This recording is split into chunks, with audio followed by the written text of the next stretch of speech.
You probably know by now the value and importance of social connections. They help us live longer and happier lives. And what's an important aspect of good, strong social connections? Friendships. You've also probably noticed that it becomes a little bit more difficult to make real friendships as we get older. Once we're out of school, where do we meet people who eventually become our friends, right? And this is particularly true if you've moved to a new city, relocated to a new country, or if your friends have done the same. This is why it is super important to cultivate the friendships that we have, the existing friendships, so that they can stand the test of time. And they'll also be helpful when you're forming brand new friendships down the line, because of course you will be making more friends throughout your lifetime as you get older. Today, I'm sharing strategies that will help you build strong friendships that last. Let's get right to it.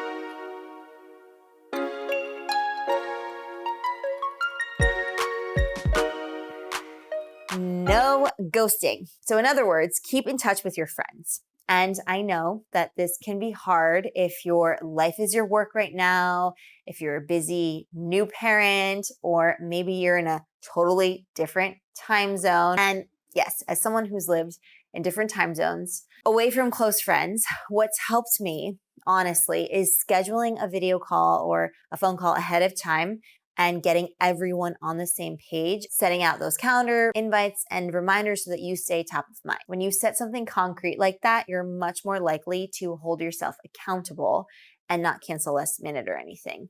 These check-ins don't have to be long, right? They, can be 10, 20 minutes. Sometimes we only have 20 minutes, but you can still make it count by engaging in meaningful conversation. Of course, it's always nice to meet in person when it's possible, when it's feasible, but I think we've all recognized the value of virtual communication and that it can be just as effective sometimes. Also, you can keep in touch by doing an activity together, even if it's virtual. For example, you might have a workout scheduled and invite your friend to join in, and you can, strength train together. This could also be in person, but just as well through video chat.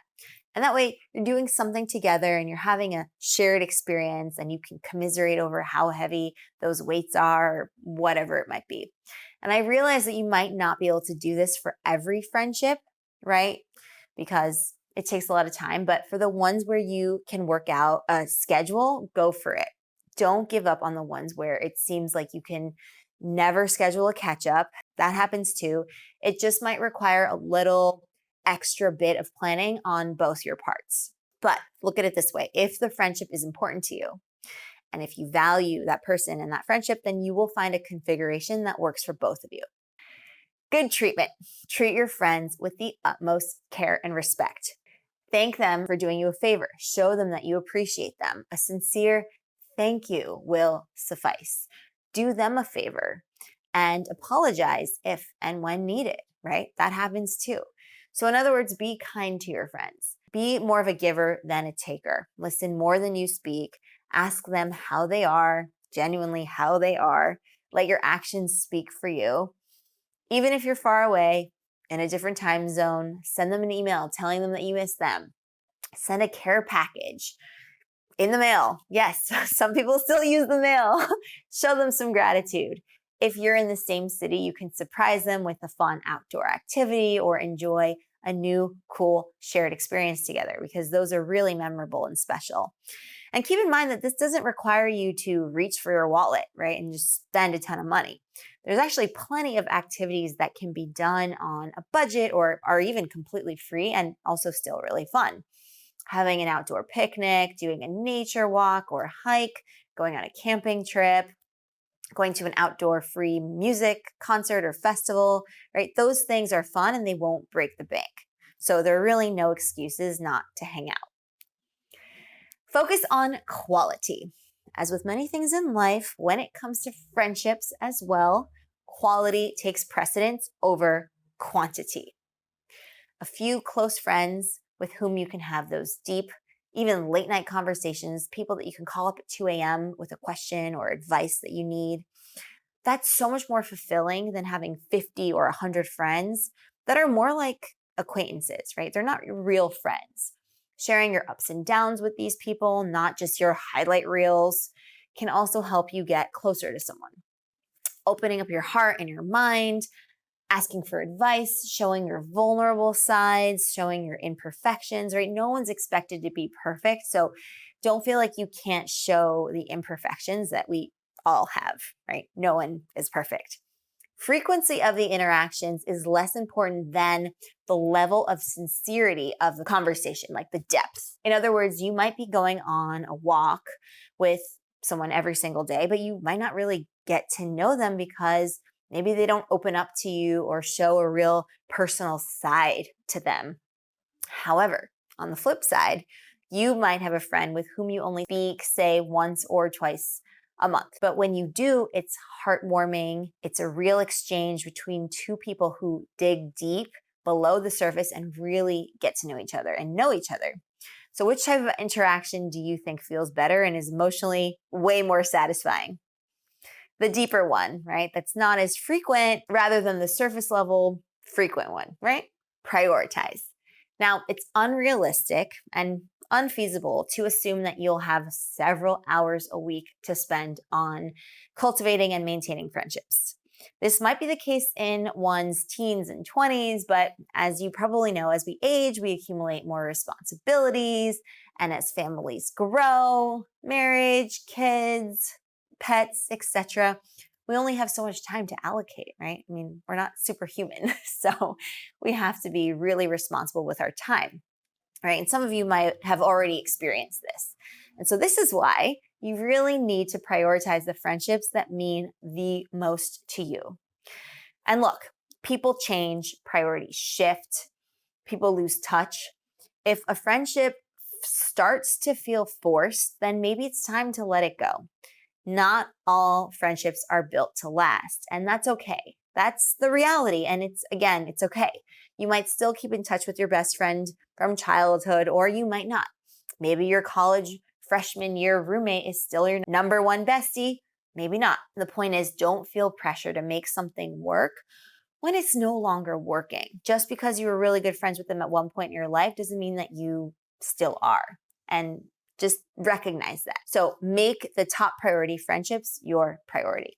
Show them that you care. Set up a fun online or offline get together. Share your ups and downs. Go beyond surface level exchanges. No small talk. So small talk is really reserved for when you're just meeting someone. We use it in the early stages of building rapport and figuring out who they are and them trying to get to know who we are and what are their interests and are we going to align on certain things. So if you know this person for a while now and are still making small talk, you're stuck in the no friend zone. That's kind of what it is, right? If they're not opening up to you and you feel like it's a little bit imbalanced or unrequited, then move on. With friends, we really want to have those deep and meaningful conversations. We don't want to do the small talk anymore. We're not talking about the weather. We want to talk about life. We want to talk about memories. We want to talk about dreams and goals. We want to talk about shared experiences. Get nostalgic, get cheesy, crack the surface, go beyond. Meaningful conversations improve our well-being and our overall life satisfaction. And again, you can achieve this with just one or two friends. Lift them up. It's not a competition. You helping your friend be better will also make you better. Imagine you wanting to get stronger. So you enroll in a strength training program. Awesome. And you invite your friend to join. So you're on this strength building journey together. You now have an accountability partner, and that's amazing, right? It not just helps you, it helps them, and it's a symbiotic relationship. You're way more likely to stick to the program and to share nutrition tips, to optimize hypertrophy and enjoy the training much more now that you're doing it together, right? How much better is that than just trying to, get strong by yourself? When you lift other people up, when you lift your friends up, you also lift yourself up. You influence each other in ways that you might not even be cognizant of. Some of these ways are very subtle, right? Sometimes without even realizing it, sometimes just on the spot. we really learn so much from each other. So keep that in mind, recognize it, appreciate it, and do more of that. So maybe this lesson has gotten you to look at your current friendships and how you maintain these friendships. Hopefully, these strategies help you prioritize the top, most important, special people and friendships in your life, and maybe even increase your understanding of how you might be a better friend.